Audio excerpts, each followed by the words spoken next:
हाय ताईनो, नमस्कार सगळ्यांना. माझा श्री गणेशा, श्री स्वामी समर्थ. कसे आहेत तुम्ही? आय होप तुम्ही स्वस्त, मस्त आणि निरोगी असाल. तर ताईंनो, स्वस्तच राहा, मस्त राहा आणि निरोगी राहा. बऱ्याचशा ताई मला विचारत असतात की ताई तुम्ही सगळं असं मॅनेजमेंट कसं करता? तुमचं परिवार झालं, मुलं झाली, मुलांची शाळा झाली, शिवाय तुम्ही ब्युटिशियन आहात, तुम्ही पार्लरचं कोर्स शिकवता, तुम्ही सगळं काही एकत्र हँडल करता. तर ताईंनो, जर काहीतरी सक्सेस मिळवायचं असेल ना, आपल्याला काहीतरी सक्सेस अचीव करायचं असेल ना, तर आपल्याला हे सगळं काही करावं लागतं. त्याच्याशिवाय आपल्याला यश आपल्या हातात येत नसतं. कष्ट केल्याबिगल फळ मिळत नसतं आणि कष्ट हे करावेच लागतात. तुम्ही कितीही सांगा की मी काम करणार नाही, मला फक्त असंच काहीतरी मिळालं पाहिजे आणि खायला दिलं पाहिजे, तर 1 किंवा 2च दिवस कोणीतरी तुम्हाला तुमच्यावर बोलतात ना, थोडंसं दयामाया करून तुम्हाला 1 दिवस किंवा 2 दिवस खायला देतील. तिसऱ्या दिवशी तुम्ही जा, स्पष्ट तुम्हाला ते लोक नकार देणार की कमवा, कष्ट करा, मेहनत करा, काम करा आणि खा. म्हणून ताईंनो, कोणावर डिपेंड राहून काहीच फायदा नसतो. जे पण आहे आपल्या मेहनतीनेच आपण पुढे जायला पाहिजे आणि काम हे करायलाच पाहिजे. आणि मीही माझ्या कष्टाला खूप हे देते, प्राधान्य देते. आणि मला माझ्या कष्टांवर, माझ्या मेहनतीवर इतका विश्वास आहे की मी ते करत राहणार. आणि जर मला कुठेतरी काहीतरी सक्सेस मिळवायचं आहे, कुठेतरी काहीतरी चांगलं अचीव करायचं आहे, तर मी रात्रंदिवस त्याच्यासाठी जागणार, मेहनत करणार, कष्ट करणार. पण जे पण आहे ते आपलं स्वतःचंच मेहनतीनेच बनवणार. त्याच्यामध्ये तिसऱ्याचं कोणाचं नाव नसावं की त्यांनी आपल्याला हेल्प केली, त्यांनी आपल्याला सपोर्ट केलं म्हणून आपण ते त्याच्यामध्ये यश मिळालं किंवा आपल्याला ते एक छान नाव मिळालं. आपल्याला असं नाही पाहिजे. आपल्याला जे पण हवं आहे ते आपल्या स्वतःच्या मेहनतीने आणि स्वतःच्या नावानेच ओळख बनवायची आहे. आपल्यासोबत दुसऱ्यांचं नाव नसावं. आपल्यासोबत फक्त आपल्या कुलगुरूंचं, जे आपल्या आराध्य देव आहेत, आपले जे कुलदैवत आहेत, त्यांचं नाव असावं आणि आपल्या परिवाराचं असावं. आणि मी अशीच आहे.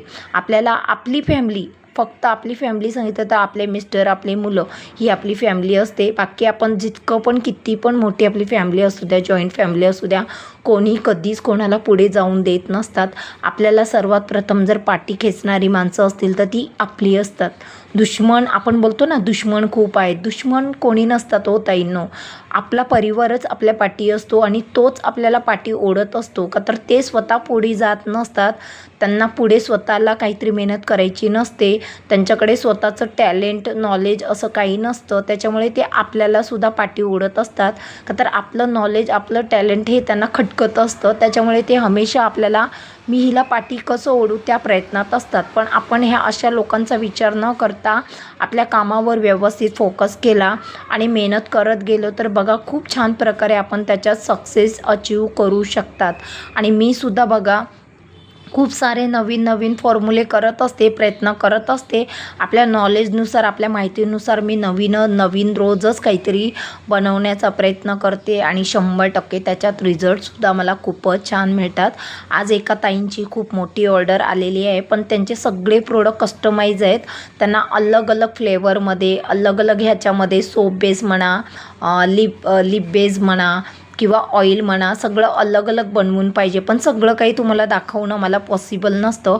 आणि मोठी बॅच तर तुम्हाला दाखवणं खूपच अवघड होणार. का तर 1, 2, 3 तासाचा तो ब्लॉग बनणार आणि पॉसिबलच नाही आहे की इतका मोठा ब्लॉग तुम्ही बघू शकता. म्हणून मी आता नॉर्मल एका ताईंची ऑर्डर आहे, कस्टमाइज आहे, ते मी थोडक्यात तुम्हाला दाखवण्याचा प्रयत्न करते, जेणेकरून तुम्हाला पण कळलं पाहिजे की खरंच ताई तोंडाने बोलते आणि ताई सांगते की हे आपले प्रोडक्ट आहेत, आपली ब्रँड आहे आणि खरंच आपण बनवतो. तर थोडक्यात तुम्हाला दाखवण्याचा प्रयत्न करते. खूप कमी ताई असतील ज्यांच्या मनात शंका असतील की खरंच हिचे प्रोडक्ट आहेत का, फक्त ही तोंडाने बोलते, ही खरंच बनवत असेल का, म्हणून मी दाखवते. नाहीतर असे आपले ओरिजिनल फॉर्म्युले, आपली ही सांगतात ना स्वतःची रेमेडी आहे, आपले हे दिमाग आहे, आपली ही बोलतात ना माहिती आहे, आपलं नॉलेज असते, ही आपण प्रत्येकाला शेअर करू शकत नाही. मार्केटमध्ये बघा, आपलं बघितल्या क्षणी लगेचच लोक कॉफी बनवतात, कॉफी करतायत.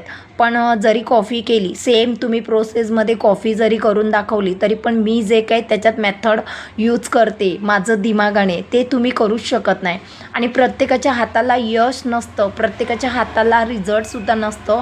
हे मी चांगलं आजमावलेलं आहे. म्हणून बघून कोणी काही करू शकत नाही. त्याच्यामध्ये आपण काय टाकतो, कसं टाकतो, किती प्रमाणात टाकतो हे पण खूप महत्त्वाचं असतं. आणि खरं सांगते हे सगळं माझ्या माहितीनुसार मी बनवत असते. मी रात्रंदिवस जागते आणि मी सगळं बनवते आणि खूप छान तुम्हाला रिझल्ट देण्याचा प्रयत्न करते. तर माझ्या कुठल्याही ताईंना आपले प्रोडक्ट हवे असतील, सेलिंगसाठी हवे असतील, रिसेलिंग करण्यासाठी किंवा पर्सनली यूज करण्यासाठी किंवा आपल्या आजूबाजूच्या ताईंना तुम्ही आपले हे प्रोडक्ट सजेस्ट करू शकता. आपल्याकडे सोप बेस आहेत, साबण आहेत, खूप छान साबण आहेत, खूप छान फेसवॉश आहेत. सोप बेस पण आपण सोपसुद्धा अलग अलग ह्याच्यामध्ये बनवून देतो. ओरिजिनल मेथड आणि ओरिजिनल रेमेडी आपण बनवतो. ओरिजिनल इन्ग्रेडियंट्स असतात. कुठल्याच कलरचा आपण त्याच्यामध्ये समावेश करत नाही. त्याचप्रमाणे आपले क्रीमसुद्धा खूप छान असतात. नाईट क्रीम झाली, डे क्रीम झाली, पिगमेंटेशनसाठी, डार्क स्पॉटसाठी, ॲक्नीसाठी, पिंपल्ससाठी. आपल्याकडे जेलसुद्धा खूपच छान छान आहेत. जर तुम्हाला क्रीम नको हव्या असतील तर तुम्ही माझ्याकडनं जेल बेस घ्या. जेल बेसने सुद्धा स्किन तुमची टाईट होणार, ब्राईट होणार, स्किनवर चांगला ग्लो येणार. आणि ज्या माझ्या सगळ्या ताईंच्या सुरकुत्या आहेत, 40+ ज्या माझ्या ताई असतील त्यांनी आपले जेल बेस जरी वापरले तरी पण तुम्हाला ते बेस्ट असणार आहेत. जेल बेस घ्या, सोप घ्या आणि फेसवॉश घ्या. 100% तुम्हाला त्याच्याने पण स्किन तुमची टाईट, ब्राईट आणि खूप छान तुम्हाला रिझल्ट येणार. अशाच नवीन नवीन रेमेडी बघण्यासाठी, नवीन नवीन ब्लॉग बघण्यासाठी आणि खूप छान माहितीपूर्वक व्हिडिओ आपले बघण्यासाठी आपल्या चॅनलला सर्वात प्रथम सबस्क्राईब करून घ्या, लाईक करा. आणि हा आजचा ब्लॉग तुम्हाला कसा वाटला मला छान छान सगळ्यांनी कमेंट करायचे आहेत. आणि जमलंच तर सगळ्यांपर्यंत आपला व्हिडिओ शेअर करा. माझ्या ताईंनो, मी पण एक खूप गरीब परिस्थितीतनं पुढे आलेली आहे. शून्यातनं मी पुढे आले, पण मी कधीच हार मानली नाही. आम्ही अगदी 7-8 वर्षाचे असतानाच आमचे बाबा, आमच्या डोक्यावरनं आमच्या बाबांचा हात सरकला. आमचे बाबा आमच्यापासून हरपले, पण आम्ही हिंमत सोडली नाही. माझी मम्मी, मी आणि आम्ही 4 भावंडं आम्ही एकत्र राहून, सगळ्यात सर्वात मोठी मीच.